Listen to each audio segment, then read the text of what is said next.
Now if you see this model, in this model only one person is going to work on one project, then only this model will work.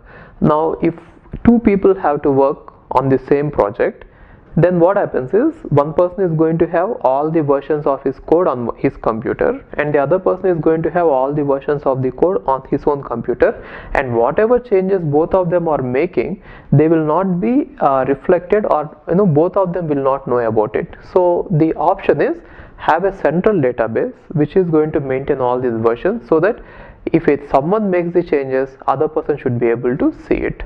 Let's see that model. Now if you observe here, now in the evolution, the next step is when people are working on the same project, then they will come up with a central VCS server. In the central VCS server, they are going to maintain all the versions, and now whoever is working on it, they can get whichever version they want, and then they can check it out. Okay, so see this. Now let us say on a computer A, one person is working on the same code, and the computer B, some other person is working on the same project. Both of them are working on the same project.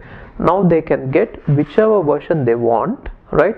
And then they can make changes. But then the problem in this model is both of them are seeing the central database, but then both of them are not communicating with each other, which means if some person makes the changes and other person also makes some changes to the same line, assume that both of them are making the changes to the same line, then which change will be updated to the database? That depends on who updates it last, right? So because of which there is a chance that if you remember, or if you have any knowledge about operating systems, there is something called as race condition. Race condition means whoever updates the code the last, their changes is going to be there, and the other changes will be discarded, right?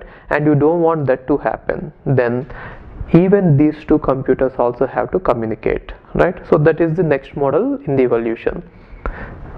Okay, now if you look at the next model in evolution, this is the central database, and both these computers are communicating with the central database, as well as they are also communicating with each other, right?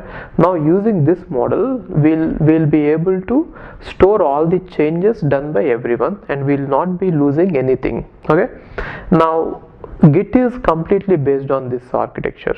I mean, to this we are going to add some more features, and from there they have built the Git. Okay, so let's see that.